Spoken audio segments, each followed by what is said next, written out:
From the top, welcome everyone and thank you to the unmuted version of today's webinar. It helps if you unmute yourself. Thank you for everyone that found the question box and let me know that they could not hear me. I apologize for that. Today's webinar, we're talking about how to build a landing page that converts. A lot of people have e-commerce websites. They want to have a page that can convert their traffic into leads and into sales. And so today we're going to be talking about that a little bit. So before we get into that, okay, I'm getting reports from the question box that people can hear me now, which is perhaps an improvement. Time will tell. But it doesn't look like it's allowing me to advance the slide. There we go. Awesome. So I'm joined today by William Greenan. He is one of our WP Live coaches. He manages the team of our WP Live agents. And for anyone that's not familiar with that service, and William, you can speak more on this in a minute if you'd like, they are our team of WordPress experts that help people take their websites to the next level. So you can call in if you have any questions about how to update a theme or to add a plugin or to get general advice with your WordPress website. So William is one of our coaches that oversees that, and as part of that, he's helped thousands of customers and small businesses help build their online presence. So thrilled to have him with us today. My name is Devin Sears. I am the field marketing manager. And before we dive into the content, let's do a little bit of housekeeping. I am painfully aware that you couldn't hear me in the beginning. From what I've seen, people can hear me now, which means people have also found the questions box. We will have a Q&A at the end, and so if you have any questions, don't hesitate to ask them as soon as they come to your mind. When I'm not presenting, I'll do my best to answer them directly in the questions box. But for the questions that I am not sure on the answer, if I think that we want to have a little bit more of an in-depth answer, we'll hold those to the end and present them to William so that he can give us more details about whatever questions we're asking. So if you can hear me now, I'm getting some comments in there, but let's start it off with something fun. Find the question box, drop in there, let us know where you're tuning in from. I'm here from Austin, Texas. William is in sunny Arizona, if I'm not mistaken. Correct. And so right now it's really hot for both of us. I think it's been a high of 106 or 7 in the last couple of days here, and if I know Arizona, then it's similar there as well. So drop in the questions box where you're tuning in from, and on a more serious note, drop what questions you might want answered in today's webinar. We're going to cover a handful of different things.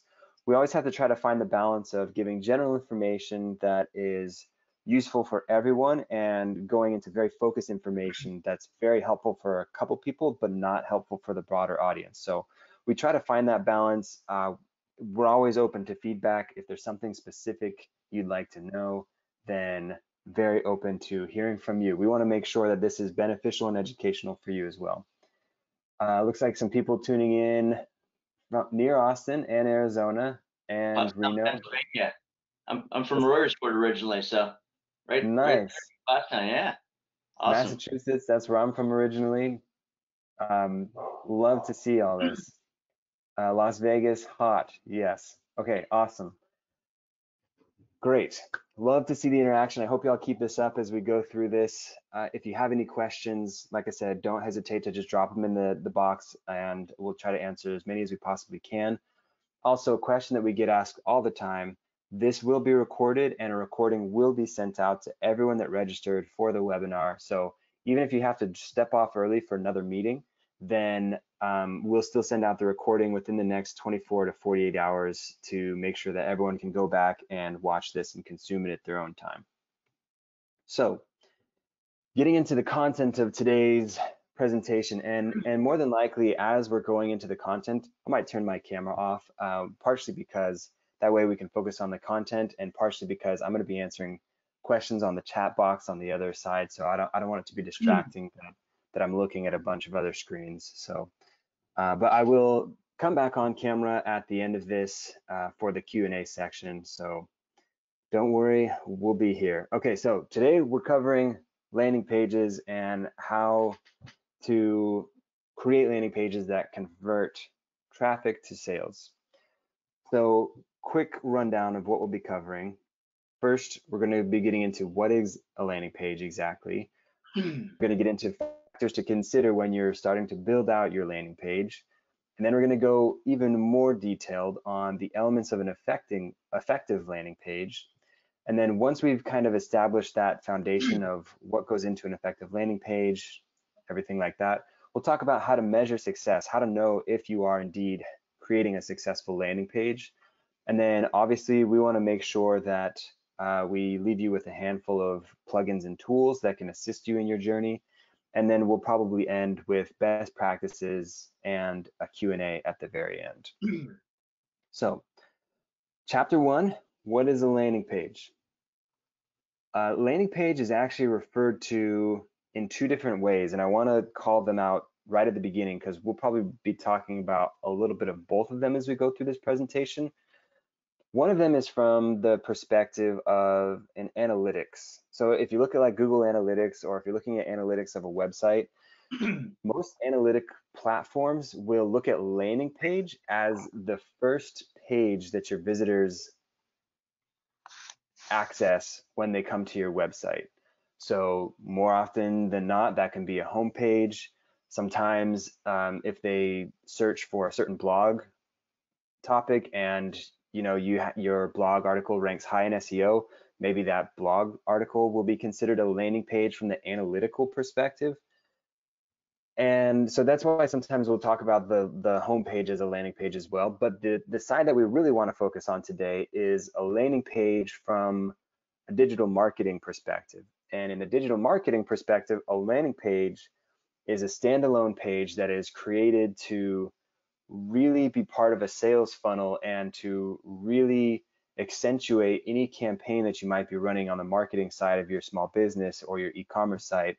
And as we can see in our first slide here, there's a couple different goals that you can have with your landing page. And as we go through this, it's important to call out that all of these will not be true for every single website that's being built. So I try to give you as many different options and things to think about, and kind of some jumping off points. So as you go in and you're creating that, you can think back, okay, what do I really want the goal of my landing page to be? When someone hits this page, what do I want their next action to be? So a couple goals that you can keep in mind. Number one, getting your visitors excited about your products. It could just be educational. Oftentimes you can educate them about the benefits of a purchase. So on top of it being educational, you can help them see the benefits of why they might want to purchase your product. And even as the next bullet says, move them towards that purchasing decision. So that might be some words or some copy about why your product is so amazing. It might be a video demonstration. It might be testimonials from other people, and we'll get more into what those elements are. It also makes the buying process or the registration process a lot more streamlined. When someone hits a landing page, usually it's very concise, it's very focused, and it's usually in line with a deeper campaign with your website or with your brand. A landing page also increases awareness for your brand, and it allows you to focus your sales efforts towards a specific sale. So as I mentioned, these landing pages are more campaign oriented. They're usually tied to a larger campaign that you're running as a brand overall. So elements of a landing page, here's just an example that we're very familiar with, Peloton. And you can see that they've got great branding. You can see, and by the way, something else I wanted to call out at the beginning, William and I try to find a bunch of different examples of different pages as we go through this. Landing pages are kind of difficult to create live, and we wanted to make sure that you all got the most out of this. So we try to find examples of popular brands or great examples of landing pages or campaigns that we've come across when traveling the internet. So if you have any questions about any of these, feel free to ask them in the questions box. So elements of a landing page that I think are critical. You need to have your branding, and the visitor needs to know where they landed, and what brand they're interacting with. Peloton has the benefits defined. Reach your fitness goals this summer with 3 months of the Peloton app. Very easily, that's the benefits. If I want to reach my fitness goals, which are lofty, I just need to get 3 months of the Peloton app. That seems super easy. That's a very clear benefit. They have their call to action, which is CTA, and that's to get the offer. They also have navigation links, and navigation links are kind of go back and forth. A lot of, I think, the best campaign landing pages don't have navigation links because they get rid of everything that might be distracting from the one goal, which is usually to move someone further along in the sales process. This is actually, I believe, the homepage or one of the home pages for Peloton. So I think that's why the landing pages or the navigation links are here. We also have compelling imagery, and we can see we've got this individual here that's out working out in a beautiful park. They've got their iPad or tablet out, and they're making use of the product right there. Also, something that I think is important is having contact information. If you have questions about the product that they're trying to sell, you have options right there in front of you where you can reach out and get further information, either speaking to a sales agent or technical support rep to get more information. And I think all of these elements are important when you're considering building your landing page or even your home page. I think these are all important elements to incorporate. Okay, so next slide. Whoops, went too far. Let's see if I can back up. Okay, elements of landing page. These we've talked about briefly already, but I think it's important that you highlight specific sales or marketing goal. On the Peloton example we saw, they were clearly selling, excuse me, the subscription to their app. They're saying you could get the 3 months of the app for $12.99. So that's a very specific sales and marketing goal. Focused information. Again, there's really only one offer that they're pushing at that point. Also, campaign landing pages have a similar look and feel or a similar look and branding as the homepage of your website. So if someone comes across your landing page that's tied to a campaign, if they navigate from there to your homepage, it looks and feels very similar. And that's a small detail, but I think it's important.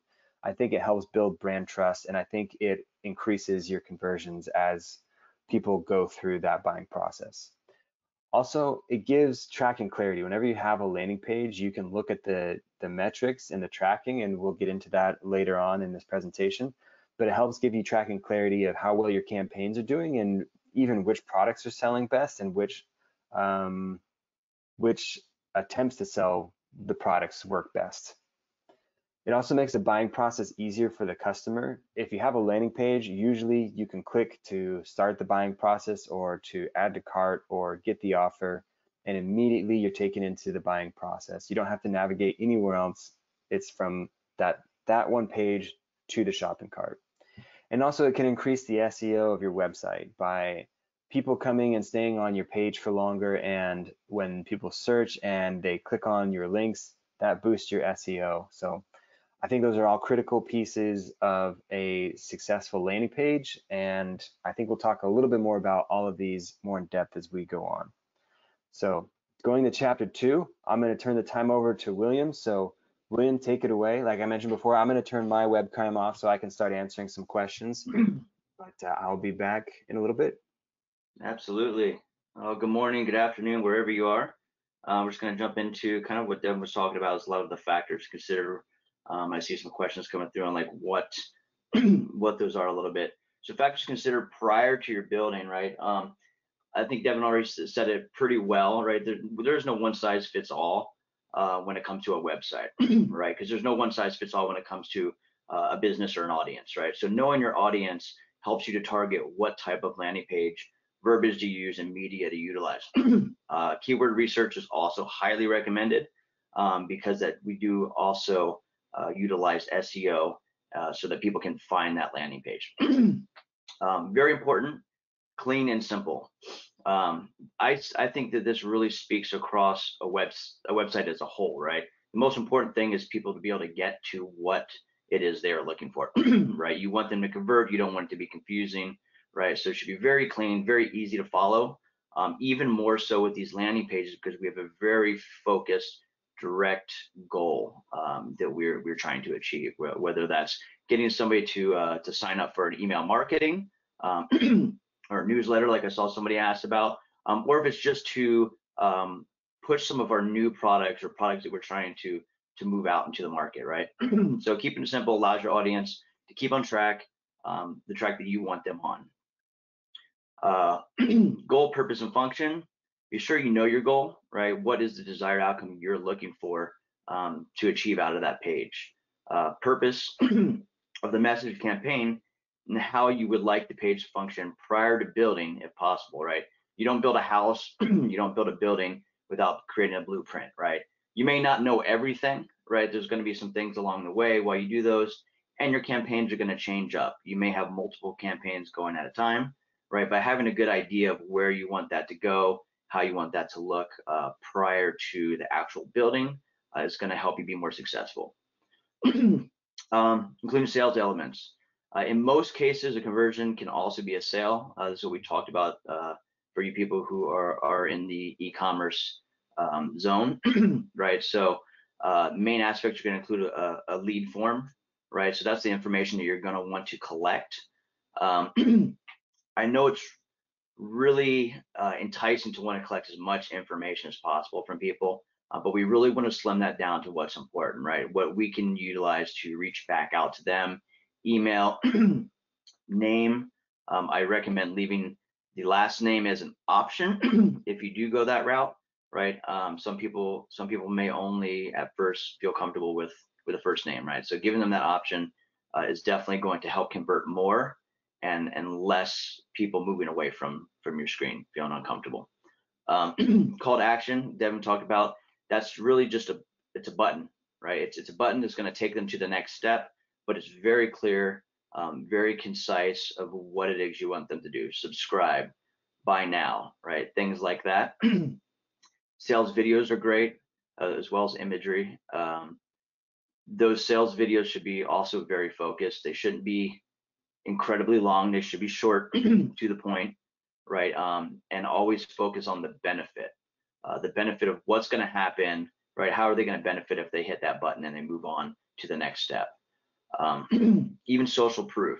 So social proof to build trust. What that means is if you already have a following, if you're on Facebook, you're on Twitter, you're on Pinterest, whatever it is, right?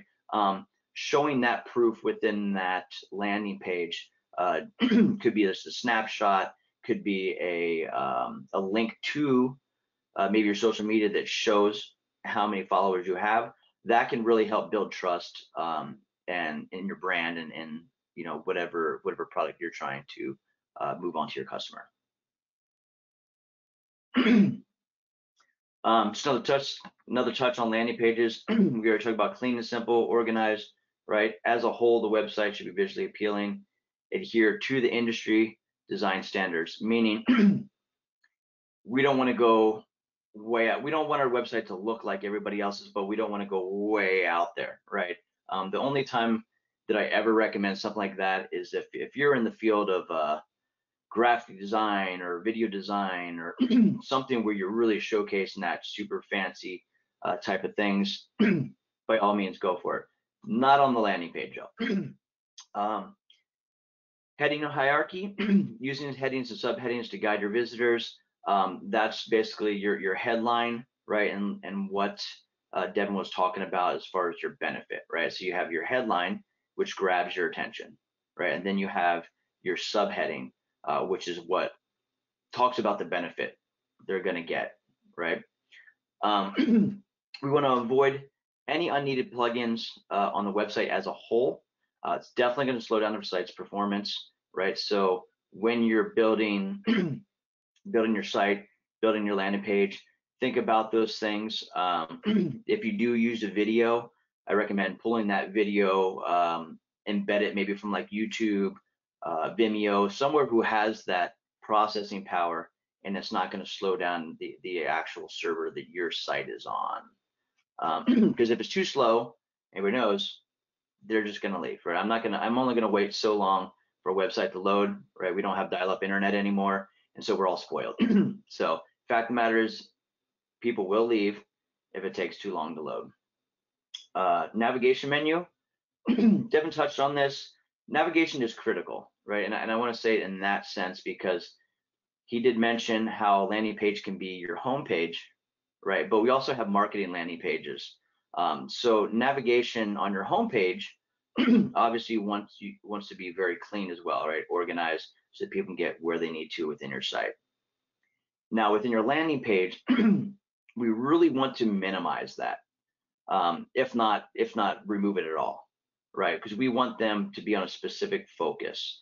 And this is a lot with marketing campaigns. So when you guys have your email marketing campaigns, these landing pages, you may have 4, 5, 6 different campaigns going on. These landing pages should be pages that are not on your general navigation, right? They should be attached to a link in that email campaign you sent out. Therefore, only those people are directed to that site, and they can still go to your regular website, right? But once they go to that campaign, we can funnel them directly to where we want to convert them. Compelling written context, avoid having too much context or text, right? So like the heading, the subheading, maybe a small explanation. That's why we use the imagery, right? So we don't want too much. We want to keep them focused on exactly what we want. High quality images. If you see here, there is a couple royalty-free stock sites that we utilize in WP Live. I utilize when building websites all the time. I rarely go outside of the free images unless they're images that I took, or there's just something that's very specific to your business that, hey, it's worth dropping some money and getting this image to use, right? Which is free for now for you to use wherever you want. Strong call to action. Obviously, like we said, this is basically just your funnel, right? Offering something enticing, incentives to your visitors to proceed to the next page, right? That could be sign up for this newsletter, get a free ebook. It could be purchase now, get buy one get one free on these products, right? Very specific. We don't need to go into depth with it, right? But we want to use the rest of the elements of our homepage to get them down that path, right? So very clear, very concise. So here's some examples of bad landing pages. Hopefully I don't have to call out too much. The one on the left, we see it's very, very cluttered, right? This reminds me of like one of the old like I want to say newspaper ads, but I think you know what you're talking about. They come in with your newspaper. This is really hard to follow. We're not gonna convert anybody here very rarely because there's just too much. It's too much. It's overwhelming. I wouldn't probably proceed past the first page myself. The one on the right, yeah, there's some articles in there. It's not very enticing to me, right? There's really no clear mission here. It's really just a page of a website. If it was just a blog, a very, very simple news blog or something, this may be okay. Definitely not for a landing page. So here's examples of a couple good landing pages. You can see here at the top there, you see where it says attention grabbing headline. You can see how they have clear, straight to the point headlines there, as well as their benefit below, right? So that's your hierarchy. There's your subheadings that are very clear. Get the best advice and the best price, right? Straight to the point. You can see your call to actions there. The one on the left does have a couple different call to actions. I'm not sure if those all go to the same place. I'm assuming most likely that they do. But those are your conversions there, right? Those are your move to your next step, your funnels, if you will. And then of course your great imagery. The trick with the imagery is you want to use images or videos that portray how you want people to feel, right? By moving forward, right? Like how they should feel moving forward, right? That's enticing imagery. You kind of implant that So chapter 3, elements of an effective landing page. Right, we talked about some of these already. We're just going to go a little bit more in depth. Your attention grabbing headline, right? Your visitors need to know and understand. Very important, right? Every audience is going to be different, right? So what they understand, and how you make them understand, right? If we're talking to an audience who is 18 to 23, it's going to be a little bit different than talking to an audience of 45 to 65. Right, so using the proper verbiage, using the proper imagery for the audience that you're working with, that headline should be very easy for them to understand. What's in it for them, right? They should know that within the first couple seconds of arriving. Your headline is the first thing that they'll read, and it should clearly communicate the value of the landing page and the offer that you have. Images are mandatory, right? So this isn't a question. With landing pages, you want the images. The only exceptions to that is if you are using a video, which would be a little more targeted and clearly represent what you're trying to represent to your target audience. The goal of the image or images is to convey the feeling the visitor will have if they accept your offer. It's kind of what we talked about before, right? We want to convey that image, that feeling through imagery. Your call to action. By far the most important element on your landing page. This button should contrast the colors used on your landing page to stand out. Meaning if you have a white landing page, right, that bright color is great, right? But let's make sure it's not the exact, it doesn't blend in too much, right? We want it to stand out. This encourages visitors to act. The verbiage should be simple and clear. Like we talked about, subscribe, download, buy now, right? Exactly what you want them to do. Right? If you click on a button, this is what's going to happen. Lack of normal navigation. We talked about this. If you're using a landing page, not the home page, right, but a landing page for marketing purposes, like we talked about, we want to keep the visitors focused, right? It directs them through instead of around. If we have that regular navigation, it gives them the option to click off, right? They can just go around it, right? We want them to go through.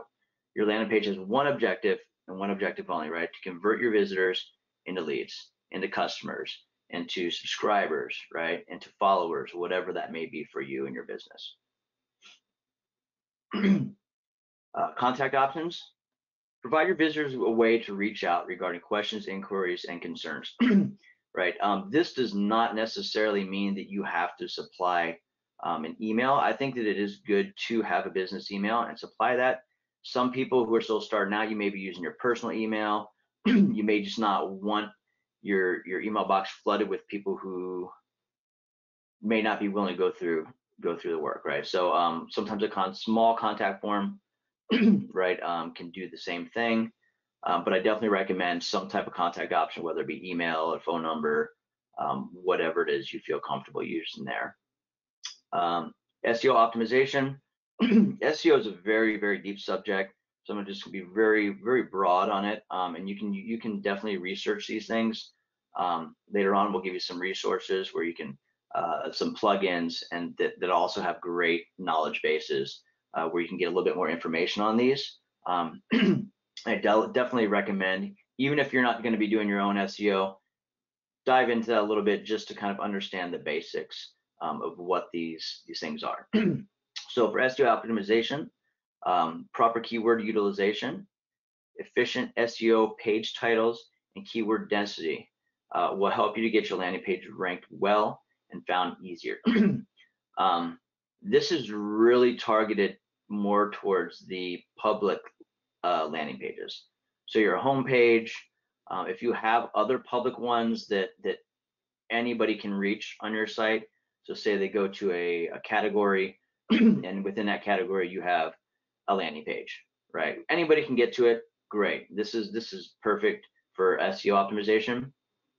Now, if this is a campaign, right, that you only want specific people to have access to, we want to avoid this, right? We do not want Google to know that those are there because we don't want other people slipping into that. If that makes sense. Thank you page or follow-up email. Always show appreciation to your visitors, your members, Customers' trust and devotion to your brand, right? If they take the time and they're showing their devotion to your brand, right? They're repeat customers, you know what I mean? They're putting their trust in you. One way or another, let's say thank you, right? That could be setting up with an automation, which means that once they submit their email to you, an automatic email goes out with a custom thank you message that you created. Another way is that once somebody purchases something, maybe through that funnel, right, it takes them to a page on your actual website, which would be like a thank you page. Either one, as long as we're doing something to show our appreciation for them putting their trust in us. Mobile friendly, very, very important. Hopefully everybody knows, like nowadays, most people are on mobile devices, whether that be a tablet that's the size of a laptop anyway already, or their mobile phones. Your design should always be mobile friendly. Most builders, most themes within WordPress these days should already be mobile friendly. It doesn't mean that you won't have to do some moving around, do some work in there, maybe to make sure that those look just the way you want them on different devices. Mobile is tough like that. You can't just say a tablet, because a tablet can be 3 or 4 different sizes. So you may have to do a little bit of work to get this done. But if you're choosing a trusted theme, a trusted builder, then this should be rather easy for you in a sense, right? It may not be easy, but it'll definitely be easier than trying to do this from scratch, right? So we definitely want the design of our landing pages and website as a whole to be mobile friendly. Google loves that, and they give us a big pat on the back. You'll do much better. So I want to give you an example from one specific brand, right? So I can show you different ones. This is Monday.com. This is their homepage, right? So their homepage is also kind of a landing page, but you'll see the difference. You can see there where it says "Get Started" down there in the bottom, and you see your headline and then your benefit, right? Their homepage is also a landing page, but what I want to show you is a difference between a marketing landing page and a homepage landing page. This is also Monday.com, but this is a very specific link. So this is like something that you would send out through one of your marketing campaigns, or something like that, right? So you can see at the top there, no navigation, right? We only have one way to go here, right? Get started, because that's what we want them to do. We want them to get started, right? You see your headline there. We see our benefit, right? Monday.com is powerful project management alternative, right? See how Monday.com stacks up against the competition, right? So that is that's our tagline, right? That's our heading. That's what we're using here, and I'll show you how that plays in. This is a little bit different because this one you can find online, but it's still an ad, right? So instead of going the route of an email marketing, they paid for an ad. So you can see here right at the top, it says Monday.com versus the competition, right? That's their, like we said, that's their tagline, right? That's their benefits, to show you how well we do. Right, so when we looked up Evernote, that is what we got there. You can see it right next to it. If you guys aren't familiar, anytime you Google something, you'll see everything at the top there. You'll see it says ad, right? So it's an advertisement. So this is a marketing campaign they're utilizing through Google instead of through an email marketing. But the same things apply, right? And you'll see that, right? You'll see how the same things apply here. No navigation, very targeted. They have one goal, and they're enticing you to do one thing, right? Get started. All right. So how to measure success? I'm going to go ahead and hand this back over to Devin, and let's see how we can measure success of our landing pages. I'm back, friends. Okay. I tried to answer as many questions as possible. There are going to be some that we're going to have William answer at the end. But until then, let's get into how to measure success. So we talked a little bit about how to set it up, what goes into an effective landing page, and let's talk about how we know if we're doing well or not. Obviously, looking at a bunch of different data points is going to give you an idea on how well your landing page is doing. So here we have just a list of different data points that you can look at. And I am not an analytical master, but I've done this enough that I have some pretty good ideas about this. And I think every website is going to have to pick the different data points that make the most sense for their specific website. So just like before, I'm going to go over a handful of these. We're actually going to talk about what you can do to improve some of these metrics that you're seeing here.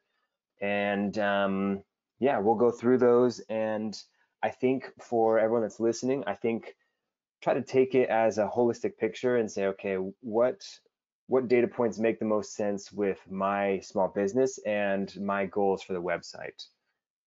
So just reading through these, we'll talk a little bit about the tools on how you can identify these data points and where you can go to actually see these data points. But measuring success, looking at conversion rate, obviously that's a huge one specifically for this webinar. How do you, out of all of your traffic that comes to your landing page, how many of those actually convert to a sale? Or conversion rate is mostly about sales. Sometimes with Google Analytics, you can actually get very specific and say, as long as they perform whatever defined action, that counts as a conversion. Whether that's like subscribe to a newsletter, sometimes you can do some behind the scenes actions to make sure that Google recognizes that as a conversion.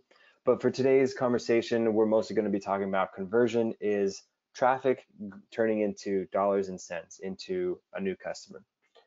Another big one that people are always curious about is page views. How do I get more people to my website? I saw a question about that in the question box, and it's a very valid question. That's what everyone on the internet is trying to improve, right? Getting more views on their page. How do I get more traffic?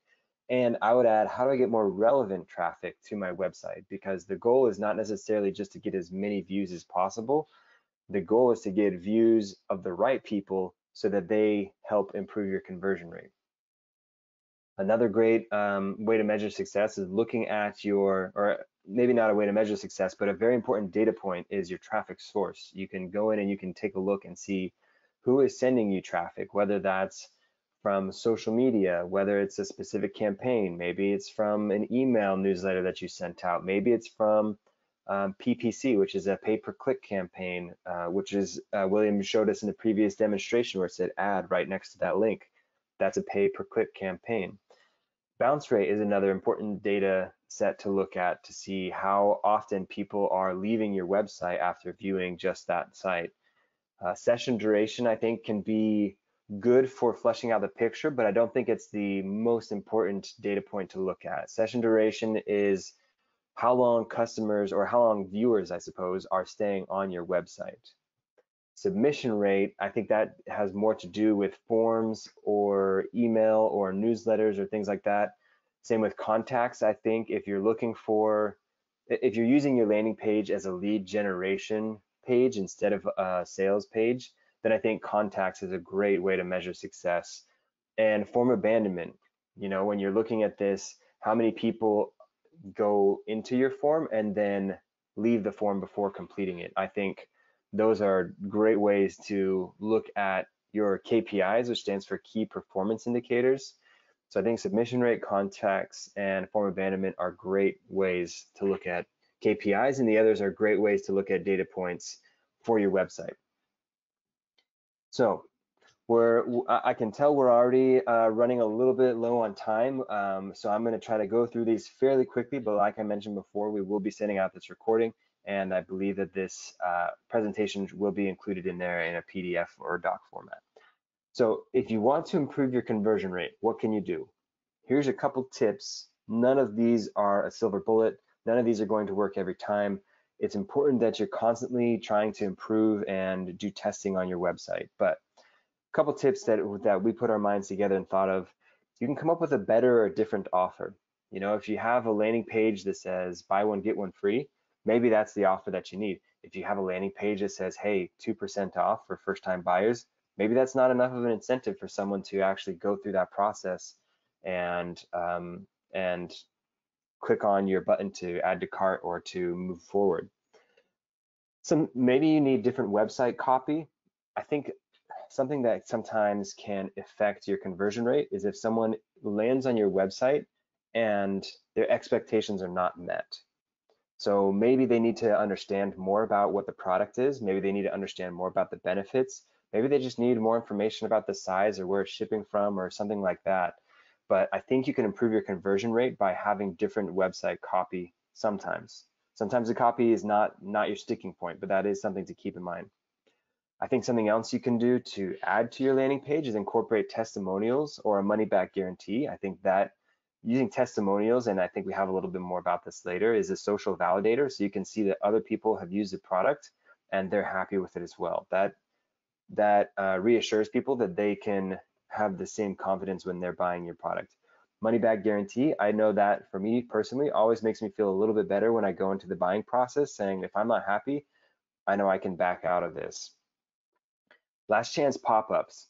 You probably have experienced this, and I don't even know if last chance pop-up is the correct terminology, but that's what I call it. There is a plugin or sometimes a JavaScript that you can inject into your website, and when the browser detects that someone's mouse is moving to close out of the window or the tab, it triggers a pop-up that comes up and says, hey, okay, we'll give you 20% off more than we were going to already. So I call that a last chance pop-up. Sometimes incorporating those works. People say, I'm not sure about this. They go to close out the tab, and then you hit them with the last chance, and that's the incentive that they need to move forward with the buying purchase or the purchasing decision. Also, scarcity plugins. I think we'll talk about this a little bit further on, but using scarcity is a very popular tactic online, and I say use it sparingly. I think there's a little bit of back and forth about the ethical, I don't know, the moral dilemma of using scarcity tactics as a marketing strategy, but I know that it is successful in some ways, so I want to at least present it to you to give you that option. Scarcity plugins and scarcity tactics are when you go to a website and it says, there's a countdown that says how long until the timer is, or until the sale is over. Sometimes feeling like the opportunity you have in front of you is fleeting. Sometimes that urges people to move forward with their purchasing decision immediately instead of wasting time or saying like, hey, I'll come back tomorrow and then never coming back. They see, hey, this sale is only going on for another 6 hours and then I'm going to lose this opportunity. So they'll make the purchase. Another way you can use this scarcity tactic is to say, there's only 2 more items left. I'm sure some of you have seen this on Amazon. I'm sure some of you have seen this on other sites.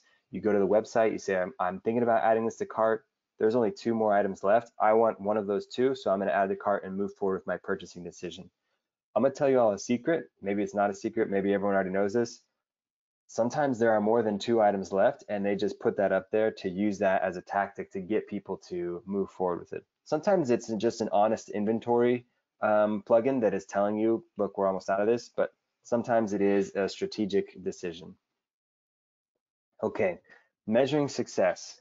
Going into page views, how do we increase our page views? I think you can incorporate a blog or you can incorporate content campaigns to boost SEO.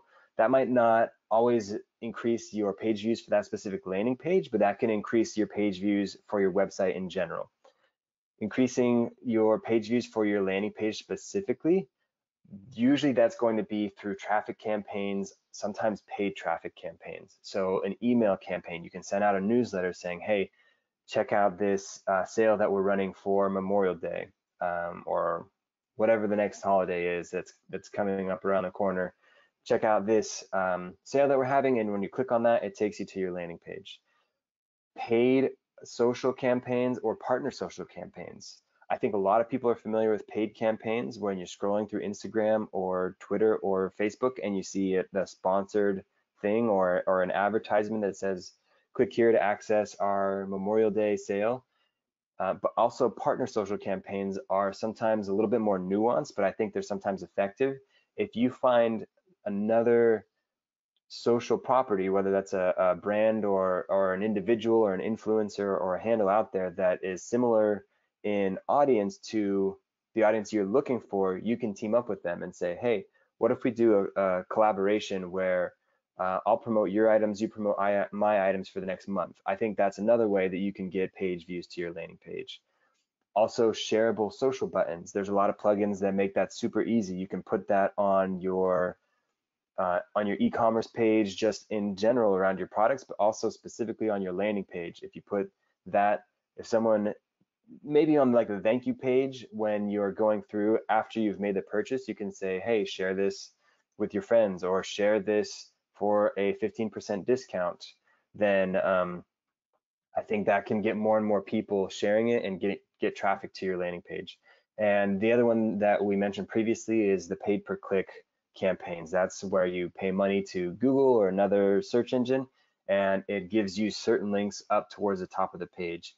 Obviously, some of these cost money, so they're not always the easiest thing to do, and there's no guarantee that you'll get that money back in the campaign. Just because the page views increase doesn't necessarily mean that the conversion rate will increase.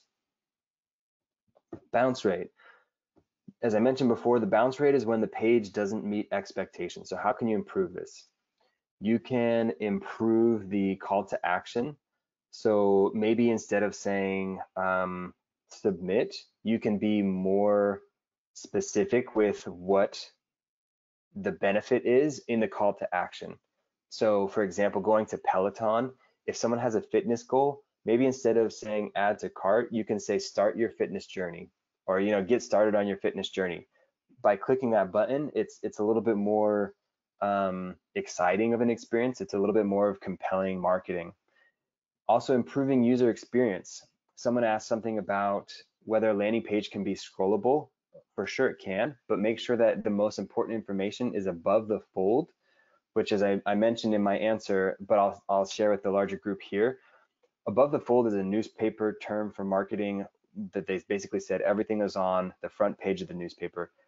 Now, today, it's translated to websites. Everything that you can see on a landing page or on a web page without scrolling down is considered above the fold. So make sure that your call to action, your main benefits, your compelling imagery, all of that is above the fold for your landing pages.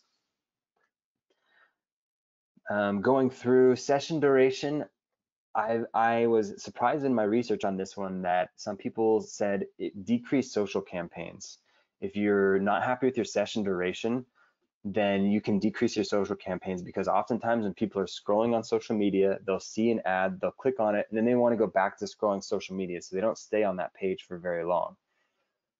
This overall doesn't have a huge problem, but session duration is one of the main things that Google and other search engines look at when it's trying to figure out where your site should rank on SEO, search engine optimization. So if you have very short session durations, like under a minute, then sometimes Google says, oh, people weren't getting what they were expecting to get at this website, so the website must not be a great website. We'll decrease that. So sometimes decreasing social campaigns or increasing interactive content. If a video is 2 minutes long and they watch it, then that will obviously give you 2 minutes for your session duration, at least for someone that's visiting your website. I'm starting to go even quicker through this because I know that we still have 2 more chapters to get through, and I know that we don't have a ton of time left. Submission rate. Reduce distraction from your pages or forms. If someone is going through your forms, try to decrease the form fields. If your submission rate is not where you want it to be and you want to get a better submission rate, take off some of the forms. You don't need to know their phone number sometimes if you're not actively going to call them. Maybe you don't need to know their home address. Maybe you just need to know their name, the product they're interested in, and their email address, and that's it. So reduce distractions, get everything that you can. The description action button comes in here as well, as I mentioned with the CTA on the other item. Get a free quote instead of submit. Just that subtle change, I think, can sometimes improve people's likelihood to click through.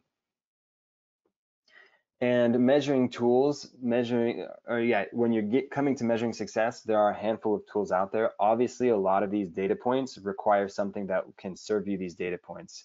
So for that, I'd recommend Google Analytics or Monster Insights. and that can help you track traffic and sales. For email campaigns, they can also give you success measurements. I would recommend MailChimp and Constant Contact. And actually, the next chapter, which we're going to go on over back to William, is going to be helpful plugins and tools. So Awesome. take it away, my friend, and I will be back shortly. Thank you. Thank you. So yeah, I'm sure that was a lot of information. We're gonna dive in just a little bit more into, and I am gonna move kind of quickly through these as well. You will have this to go back through. So I definitely recommend researching these on your own as well. We may or may not hop into some of these in future webinars, but this will at least give you some things to start with. Builders. So these are specifically landing page builders. You don't have to use a landing page builder. You can use the builder that you're using now, whether that's Elementor, WP Bakery, Divi, whatever you're building your website with. Feel free to use one of those. There are, however, a couple builders that are specific to landing pages, coming soon pages, those types of things. And one aspect where those might be helpful is in your business, you have somebody who is specifically, their job is to handle the marketing and handle those landing pages. This keeps all those landing pages in one place, right? Not in a huge list of pages and posts that you have, but in one place where those can be can be found and utilized. Another reason is that a lot of these landing page builders also integrate directly with email marketing campaign plugins such as MailChimp, Constant Contact, things like that. So SeedProd, number one, is a landing page and now a page builder. So this is actually a full page builder as well now. That's not offered in the free option, but there is a free option that you can use for landing pages. It is drag and drop. And as I stated, it does integrate with most email marketing platforms. Next one is actually called Landing Page Builder. Look on WordPress.org because just the name of it makes it very difficult to Google it, right? Because it's a landing page builder, right? So it's very, very general in its name. It's also a drag and drop builder, does offer free options. There is a paid version, which this is very, I very much recommend this plugin if you're going to go the landing page builder route, because it does, with the paid version, offer advanced analytics and A/B testing capabilities. So it really has a lot to it in one place. So I definitely recommend that one if you do go that route. We did talk about scarcity timers. Here's a couple. Hurry Timer offers some free options, the ability to provide individual timers per visitor, regardless of the time zone. And Finale Lite offers free options and the ability to provide real-time stock status. So Devin kind of talked about that. This is real-time stock status, right? So this is like the other side of the ethics board, right? You're actually telling them how much you have left in stock. So if there is only 2 left, there is only 2 left, right?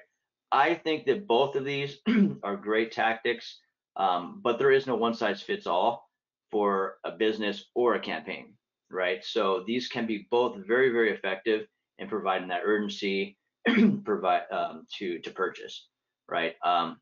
But it, like he had stated, right, it may not always be the right answer for every campaign, right? Other helpful tools is a CRM. So a CRM is a customer relationship management tool. And so I don't know if any of you have ever heard of them, but HubSpot is one, Zendesk. You may have heard of like Salesforce, right? Some of these are made for very large companies, some for small businesses, and some for kind of any size business. So the two that we picked out, HubSpot, super easy to use, and it also has a browser extension option. So if you set up a HubSpot account, right, you can actually use it within your browser. So when you're working, specifically, those contacts can be pulled to your HubSpot, right? So it's basically a place where you can keep your contacts, you can manage your customers, what they've purchased. I mean, just it can get very expansive. So expansive, not expensive, although that's possible too. Zendesk is one that we actually utilize in our business.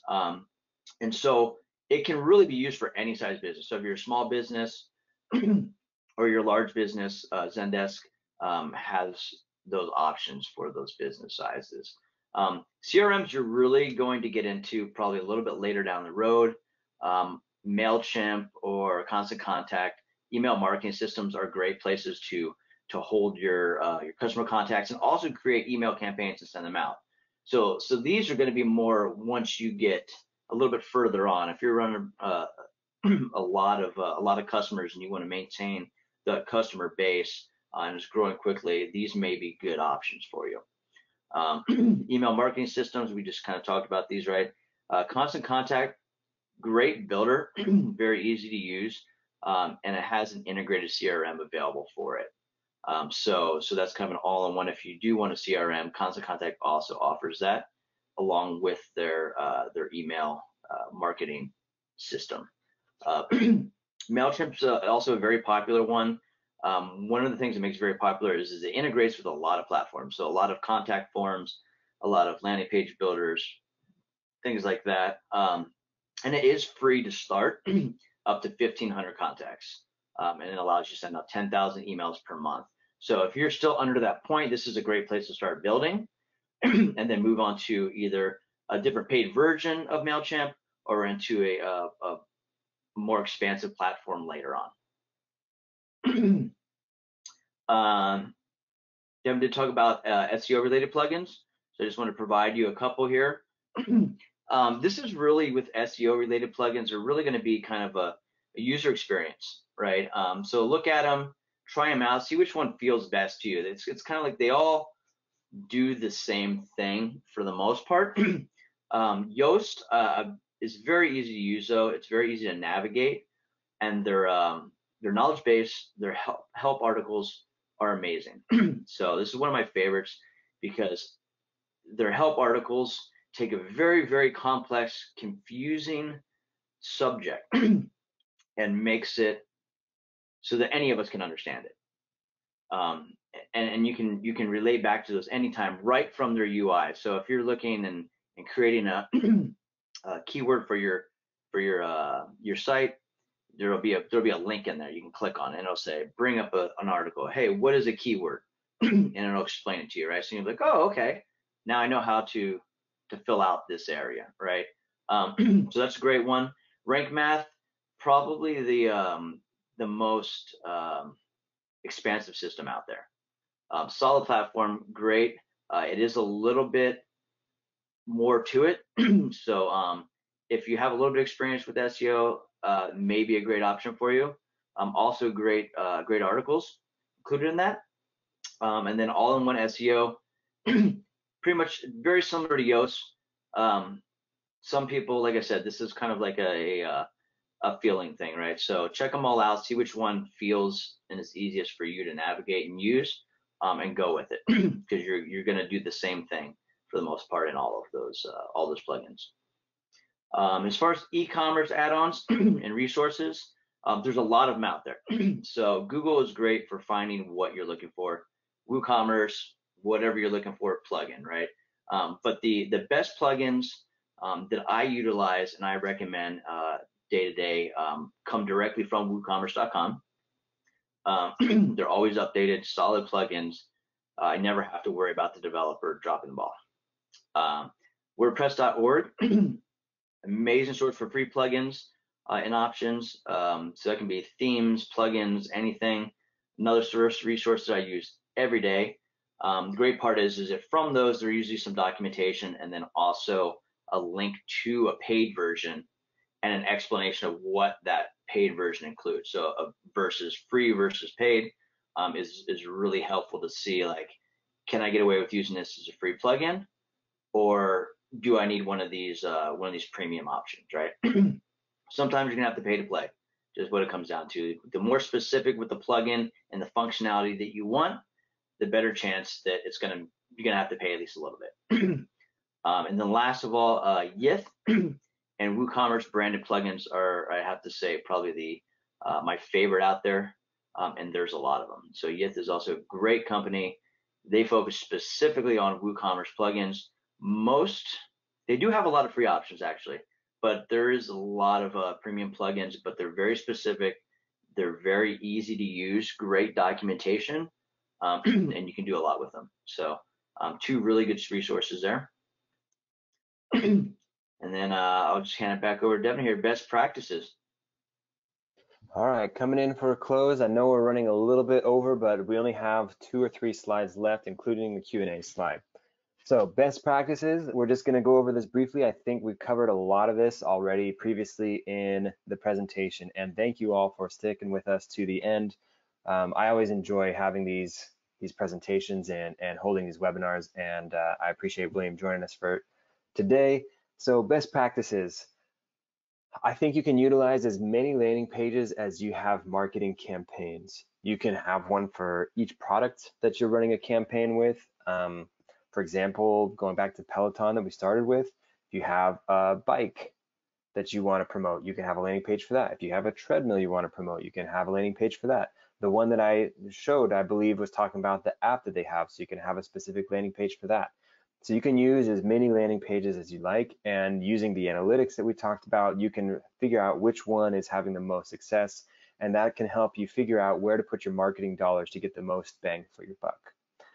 I think it's also very important that you use great design and copy for your landing page, and make sure that it matches the ad that brought them to that landing page. So if you have an ad on social media, Instagram, Twitter, Facebook, wherever, TikTok, I don't know if people are doing ads on that. That's I'm afraid a little too new age for me, but if you have an ad from there, make sure that the landing page matches more or less. It doesn't have to be an exact replica, obviously, but make sure that it matches the general look and feel of the ad that brought them to the landing page. As I mentioned before, make sure that your call to action button is above the fold, and I would add to that all of your relevant information is above the fold as well. And also make sure that your website is optimized for mobile. You can do that through, I think Google has a website that I shared with someone in the questions today. They have a site that very quickly checks to see if your site is mobile compatible. Most themes now for WordPress are mobile compatible. So if you're building a site and you choose a theme that's relatively new, then you should be covered in that area as well. When it comes to marketing landing pages, I would recommend removing distractions like navigation bars, extra links that take them somewhere else in the website. That landing page is to serve one purpose, and that one purpose is to move them along the sales and the purchasing funnel. I would also recommend utilizing A/B testing, which is split testing sometimes, which is where you'll send 50% of your traffic to one variation of your website and 50% of your traffic to a second variation of your website. And you can look over time after you have enough traffic, which one of those variations performs better. And that's called A/B testing. So you can use Optimizely, Hotjar, or Google Optimize to help you do that. And I would recommend doing that so that you can find which variation of your landing page and your ads works best.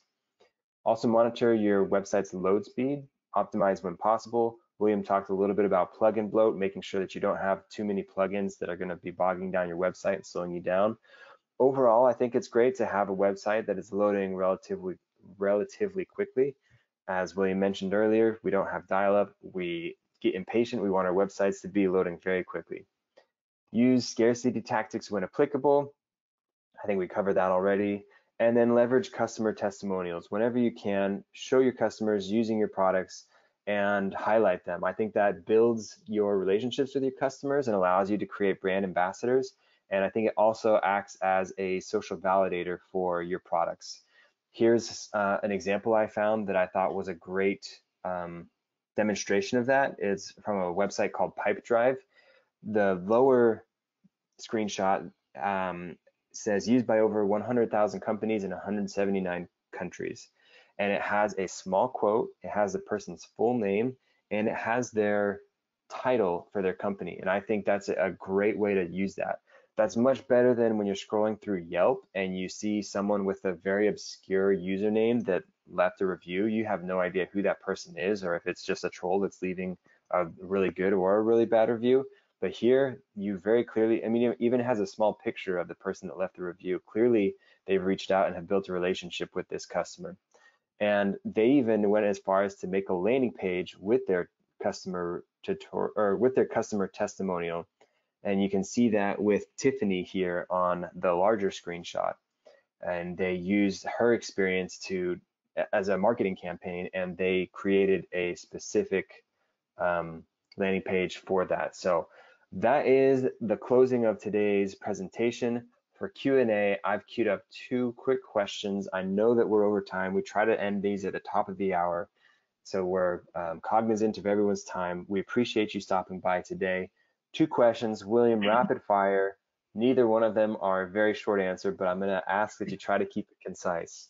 Sure. Question number 1, someone is using Elementor Pro, and I responded that I'm not super familiar with Elementor Pro, but maybe we can give a more general answer to this.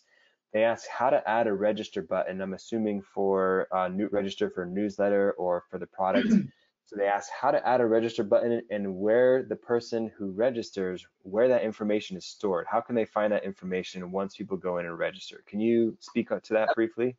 Absolutely. So, Elementor is just your builder, right? So utilizing a form or a button, usually a form, a plugin that can be your Elementor contact form, that can be a Forminator form, WordPress, WP forms, whatever it is you choose to utilize, as long as it integrates with the second part, which is going to be your email marketing or your CRM, right? For most of these, it's going to be email marketing. So that's going to be your MailChimp, your Constant Contact. You do want to make sure that you're using a form that integrates with that platform. MailChimp is more prevalent, meaning it works with more forms, right? So Forminator connects. I believe that the Elementor contact form also connects. And so basically what happens is you make this connection to your form. When somebody fills out that form, they hit the submit button. As long as there isn't a secondary email confirmation, that information will go directly to your MailChimp platform, your Constant Contact, and that's where your contacts will be stored, as well as that's where you will also compose your email campaigns, and then you can utilize those contact lists, as many as you have, right, for different campaigns to send those out. So definitely the only exception to this, I did see somebody way back in the beginning asking about MailPoet. MailPoet is kind of an all-in-one. It's not I wouldn't call it an email campaign plugin, but it is a newsletter plugin. So what its main focus is, without having a secondary platform, what it does is allows you to send out blog updates. So every day or every week, however you set it, these people on your list are going to get a notification, hey, these new blog posts were made. So it's really just new post notifications, right? It's not what I would consider an email marketing campaign. That would be your Constant Contact, your MailChimp. And I know that with all these plugins, I've seen a lot of people saying, what about this? What about that? WordPress is an open source platform, meaning there is millions of plugins, millions of platforms, themes, everything out there, right? I'm not saying, and I'm not paid to say any specific plugin. I'm just telling you, over the last 5 years working directly with our customers, with our agents within WP Live and Bluehost, what I have found are reliable, work well, and easy to use. The list I gave is not exhaustive. I've got thousands of bookmarks. And so I definitely want you guys to research, right? Research what I had and use that to look further, right? But when you're looking for any type of plugin, make sure you see how many times has it been installed. Just like looking for a car or TV or anything else, how many times has it been installed? When was the last updated? All those same things, right? You want something that's going to be upheld. You don't want to install a plugin that next month they're going to stop updating and your site's going to break. Yeah, hopefully that answers your question. Yes. Very, very in depth, not very concise, but still a great answer to the question. And I think a lot of these, they take a little bit more of an in-depth answer. Last question that we're going to close on. Someone is going to be creating a personal blog or a self-publishing sales website, and they're wondering what the best way to map out how they want their website to function stemming from the landing page. So I think they want to figure out how to kind of come up with a wireframe for their website and incorporate their landing page into that wireframe. Any thoughts on that? Start with the landing page being your home page, right? So when you build out the site, you're not going to have the traffic to really get into an email campaign yet. So the important thing is just to build out that home page, very easy, very organized, categories for your blogs, right? Don't just, you may have one blog page, right? But if you have different categories, different topics, make sure those are separated, easy to get to. Once you start getting that readership, right, through your subscribe, right, your subscribe form that we just talked about, then you can get a little bit more into depth with landing pages. Sorry, that's a really broad question, so hopefully that helps.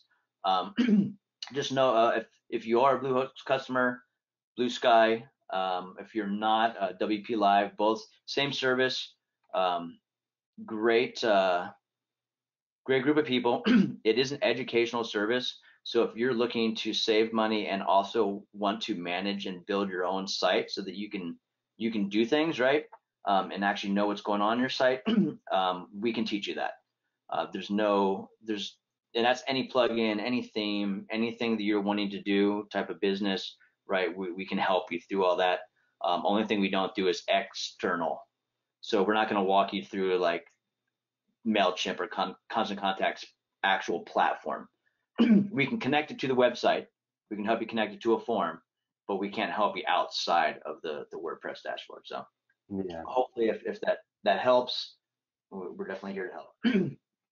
Awesome. And I love to end on that opportunity for people to find you and get more resources. You know, it's like if you want to learn more and if you want to have someone sit there and walk you through your site specifically, reach out to WP Live or that Blue Sky platform that Bluehost has, and we can help you through that. All right, I apologize yet again for going over. Maybe if I would have started with my microphone not muted, then we wouldn't be in this situation. But so I'll take the responsibility for that. But I appreciate you all coming in and engaging with us and participating. We hope that you found this educational. If you have a topic you'd like us to cover in the future, go ahead and drop that in the comments as well. This will be this recording will be sent out in the next 24 to 48 hours. And we'll make sure that the deck or the slides are incorporated into that as well. All right, William, thank you so much for joining us today. Thank you for having me. Thank you everybody for attending. We'll talk to y'all soon.